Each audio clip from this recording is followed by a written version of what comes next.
6 के ऊपर question number 6 क्या कहता है, which of the following statement और स्टेटमेंट्स इज और आर करेक्ट। दो स्टेटमेंट दिए हैं यहां पर और आपको क्या बतानी है, इनकरेक्ट नहीं, आपको करेक्ट बतानी। क्वेश्चन को बिल्कुल ध्यान से पढ़िएगा। पहली स्टेटमेंट क्या कहती है, power of parliament to diminish the area of a state covers secession of Indian territory to a foreign country.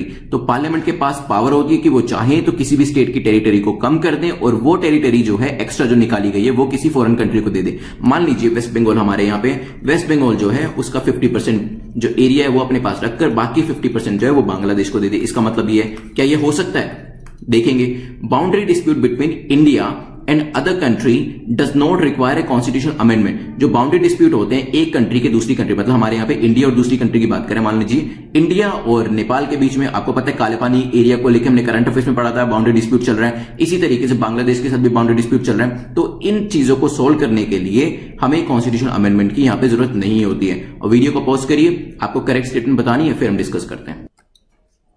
चलिए, आई होप आपने इसके आंसर के बारे में सोच लिया होगा। वन बाय वन स्टेटमेंट को देखते हैं। पहली स्टेटमेंट कहती है कि पार्लियामेंट के पास पावर होती है कि वो चाहे तो अपने एरिया को कम कर कर वो एरिया दूसरे को दे सकते हैं। ठीक है, ये मतलब सेसेशन की जो पावर होती है वो पार्लियामेंट के पास होती है। तो यहां पे हमें यह जानना जरूरी होगा, देखिए पार्लियामेंट के पास आर्टिकल 3 के अंडर में ऐसी कोई भी पावर नहीं दी गई है जिसके अंडर वो चाहे तो अपने रीजन का एक हिस्सा काट कर दूसरे देश को दे दे। तो यहां पर वेस्ट बंगाल का एक कोई भी पार्ट जो है बांग्लादेश को नहीं दिया जा सकता पार्लियामेंट के द्वारा अंडर आर्टिकल 3।